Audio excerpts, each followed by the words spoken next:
Natal seringkali diidentikan dengan pesta pora meriah, sebagaimana hari ulang tahun sosok yang begitu terkenal dan fenomenal. Maka Natal dirayakan dengan kegembiraan luar biasa, sukacita gembira, bahkan menjadi sebuah pesta meriah.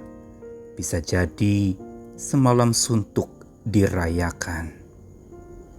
Namun bila bukan pesta pora meriah sebagaimana ada orang yang berulang tahun, Natal juga seringkali dimaknai sebagai satu momen mellow, melankolik. Begitu slow lagu-lagunya. Nada-nada lirih dinyanyikan. Lagu-lagu tembang kenangan Natal diperdengarkan. Lagu orang yang tidak dapat merayakan Natal dengan keluarganya menjadi Natal biru yang penuh dengan rindu. Atau lagu-lagu Natal yang menyayat hati, membuat perasaan terenyuh, teriris-iris, menjadi begitu melankolis luar biasa.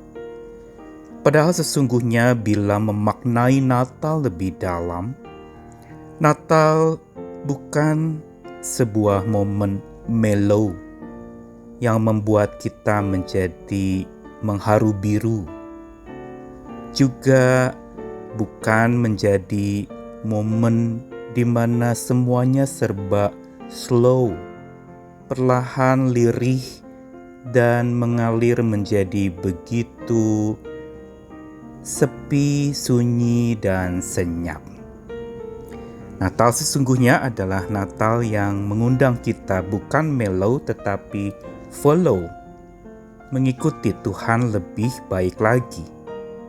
Dan bukan slow, menjadi perlahan atau menjadi sunyi, sepi, romantis, tetapi menjadi momen di mana kita grow, bertumbuh, menjadi makin dewasa oleh Natal itu sendiri. Saya Nikolas Kurniawan menemani lagi dalam Sabda Tuhan Lukas 1 hari ini ayat yang ke-51 dan 52 dari Magnificat nyanyian pujian Maria. Ia atau Tuhan memperlihatkan kuasanya dengan perbuatan tangannya dan mencerai-beraikan orang-orang yang congkak hatinya. Ia menurunkan orang-orang yang berkuasa dari tahtanya dan meninggikan orang-orang yang rendah.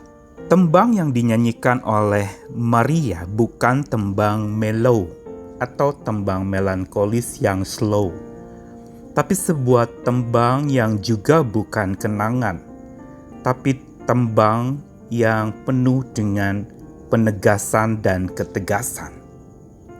Bukan sekedar sukacita dia bergembira memuliakan Tuhan karena Tuhan memperhatikan kerendahan hambanya, tetapi di balik ungkapan itu lebih lanjut lagi Maria melukiskan mengenai kerendahan hambanya itu terkait erat dengan kondisi dunia, di mana dunia sedang pongah, sedang congkak, sedang tinggi hati, dan merasa hebat sendiri tanpa peduli orang lain. Dan inilah sebenarnya dosa tertua dan terklasik yang paling sulit ditangani dan diatasi, yaitu kesombongan. Karena ini urusan hati dan tidak tampak dari luar. Bisa jadi penampilan atau sosok seseorang itu low profile, tampak tenang, tampak kelihatan begitu baik, tapi dalam hati menyimpan sebuah kesombongan. Dan jangan lupa bahwa kesombongan pula lah yang menjadi awal mula manusia jatuh dalam dosa.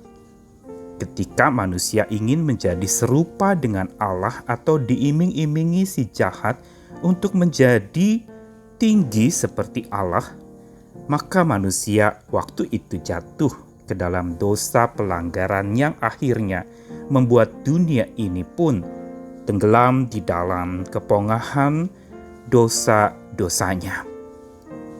Dan di dalam ayat 51 dengan tegas Maria ditembang penegasannya ini memperlihatkan akan kuasa Tuhan yang dinyatakan atau ditampilkan dengan perbuatan tangan Tuhan yang mencerai-beraikan orang yang congkak hatinya.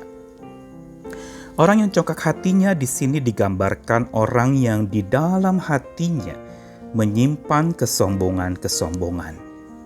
Perhatikan bahwa Tuhan mencerai-beraikan mereka-mereka yang hatinya congkak. Bukan tampak luarnya, tapi apa yang tersembunyi di hati. Ketika seorang merasa hebat sendiri dan tidak peduli orang lain atau meremehkan orang lain, itu termasuk kategori orang yang congkak hati. Dan ini yang ditentang keras di dalam kitab suci. Bukankah di kitab Amsal, di surat Petrus maupun Yakobus, jelas sekali dituliskan Allah menentang orang congkak dan mengasihani orang yang rendah hati. Dan di dalam nyanyian Maria ini pun tercantum bahwa Tuhan mencerai-beraikan. Berarti Tuhan akan menghancurkan, Tuhan akan menghabisi orang-orang yang congkak hati. Dan bukan itu saja, dalam ayat 52 dikatakan Tuhan menurunkan orang-orang yang berkuasa dari tahtanya. Yaitu orang-orang yang merasa diri hebat dan mempunyai kewenangan dari tahta dirinya sendiri. Sebuah kalimat yang menegaskan bahwa ada orang-orang yang memegang kuasa dan merasa kuasa itu adalah dari dirinya sendiri dan bukan dari Tuhan. Seolah-olah ketika diberi wewenang maka menjadi lupa diri, menjadi besar kepala dan merasa hebat sendiri, dan merasa bahwa itu miliknya, bukan anugerah Tuhan kewenangan-kewenangan yang diberikan itu. Maria dengan tegas dalam nyanyiannya mengungkapkan tembang penegasannya bahwa Tuhan bertindak atas orang-orang yang congkak hati.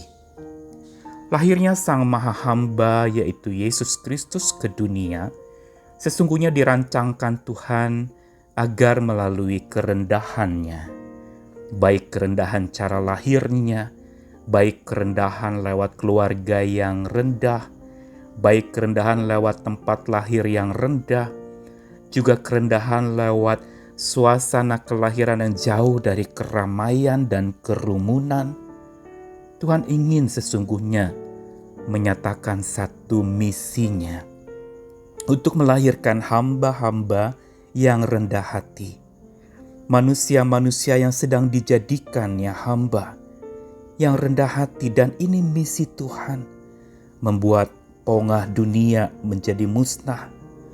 Angkuh dalam jiwa pun menjadi runtuh. Dan tinggi hati itu mati serta binasa.